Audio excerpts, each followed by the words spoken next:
watching Good Morning Kenya. My name is Mike Megwe, and as earlier promised, we are going to talk about the mandate of the Environment and Planning Division of the Environment and Lands Court. And in studio, I'm joined by Honorable Lady Justice Anne Omolo, who is a judge at the Environment and Lands Court. Karibu sana. Thank you. How are you doing this morning? I'm good, Mike, yes. And thank you for having me. Yes. And thank you, Kenyans, that you listen to us. Yes. Karibu sana. Now, let's before we even get into the mandate of the ELC, what led? Take us through the build-up or that led to the establishment of the Environment and the Planning Division of the ELC. Thank you very much. Yes. The Environment and Land Court was set up post the passing of the 2010 Constitution. After Kenyans gave their views that they wanted a court that would handle, specialized court that would handle land matters and environment matters. Because previously they were being mixed up, and so the environment matters would get lost in the process. We know we've had environment cases even before we had the 2010 Constitution, but they were not given much weight. So after the 2010 Constitution, the court was established.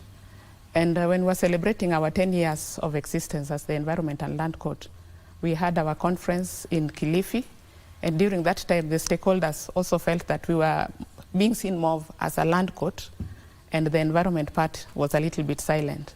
So we gave a promise that when we come back, we are going to give the environment also some weight. And so we decided to split the court into two.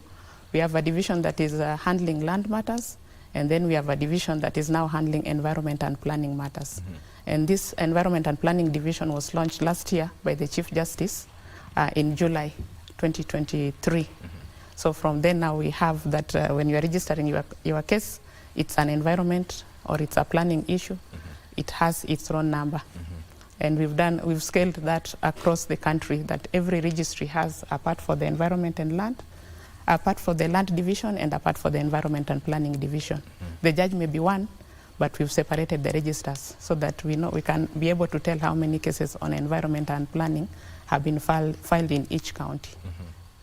Now, what now is the mandate of this division now? So one of there are several. We want to at least increase awareness, because sometimes when you are having the ELC, when we had the environment and land, they thought that it's only land disputes. And so the environment matters would get soaked in terms of waiting, because land cases take a bit of time. There are quite many. And when we get that we don't have a specialized part that was dealing with the environment and planning, probably by the time the case is heard and finalized, the harm they wanted to prevent has already taken place. So we are trying to prioritize that environment matters don't queue as long as we'll have the land matters.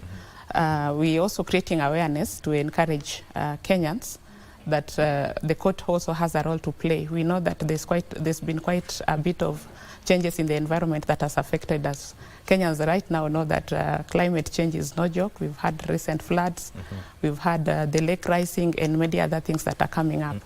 So it's important that the court also takes its part and ensure that for the dispute that come before it are given the attention that they deserve, so that we also help to preserve or protect the environment, as it were. Yes. And also play our part in terms of having a better country that is planned. Yes. In terms of the built environment. Yes. So we can say the adjudication process for land and environmental cases has changed, and cases are done expeditiously. Yes, we've given a promise. You know, land cases can take as long as 10 years, 5 years. But we want to ensure that environment cases, if we could take 6 to 1 year, at most 1 year at most. But if we give it, because now the person is giving it priority in terms of dates, the diary, you're able to get near dates and give it the attention, because we know the necessity and the sensitivity of it. So they are adjudicated quite fast. Yes. Yes. Now, someone would argue or ask a question.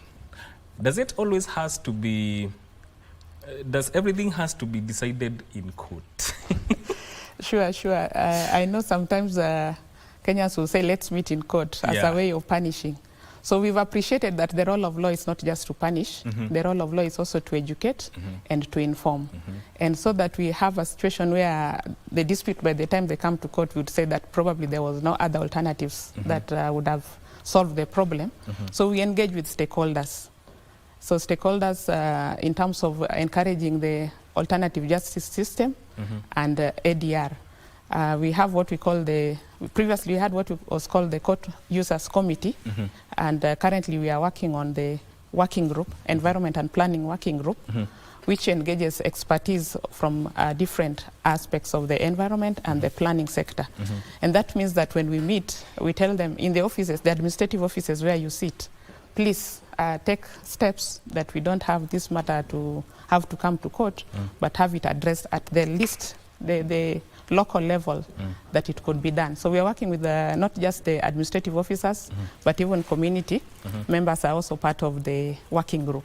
So we are engaging so that we appreciate that the court will not solve all the problems, but the court can engage others to make them aware that this is what the law provides, and you have a role to play. Because in terms of issues of environment, it starts with me and you.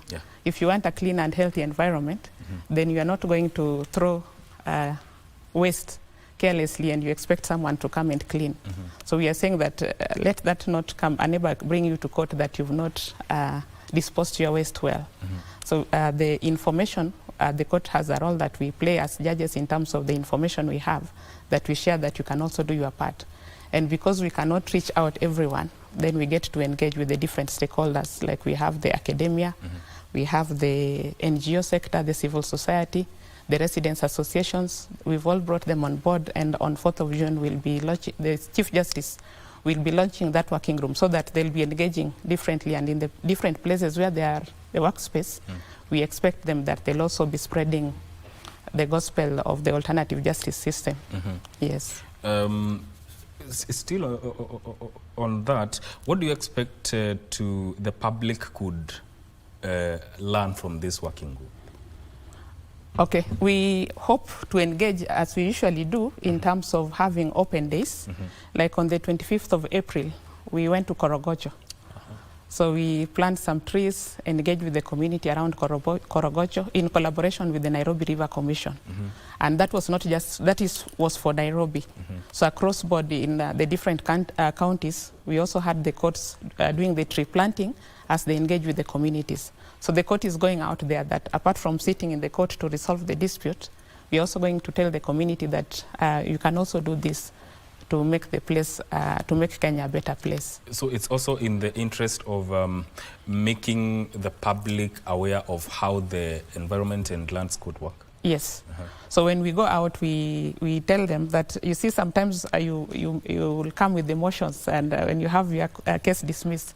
But in that process, we explain to them that when you are filing your documents, please ensure that you bring in proper papers, you sue everyone that you think would be necessary, because we are in an adversarial system where you, in as much as I know this is wrong, but if you don't bring in Mike, and you brought in Jane, then I cannot give an order against Mike without giving Mike a hearing. So when we, apart from when we go into the community, we engage and they ask questions, and we give answers in terms of the court processes and in terms of how the court works, in terms of that we now have a specialized court. They don't have to be worried that they don't have lockers. You know, we know that the environment does not speak for itself.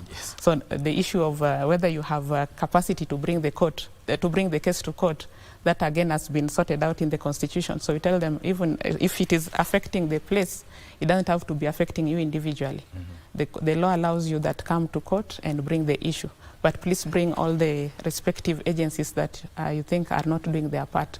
Then it makes it easier for us to give appropriate orders. Do we as a country have enough laws or legislation governing environment and land? And if so, is there adequate implementation of it? Currently, I would say that we have sufficient law, because the Constitution carries quite a bit on the environment. It gives us, it's now made it as a right under Article 42. It gives every Kenyan a right to live in a clean and healthy environment, and it puts on the state obligation to make sure that that is done. And we have several legislation that deals with that. We have the Environment Management and Coordination Act, which has been existing before, that gives also the right to a clean and healthy environment. And we've adopted in our constitution, under Article 2, the international instruments, which becomes, once we sign it, it becomes part of our law. And we have quite a bit of the international instruments that have been signed. Yes. That would, then we don't have to legislate again. So we already have in place enough legislation to handle the issues. So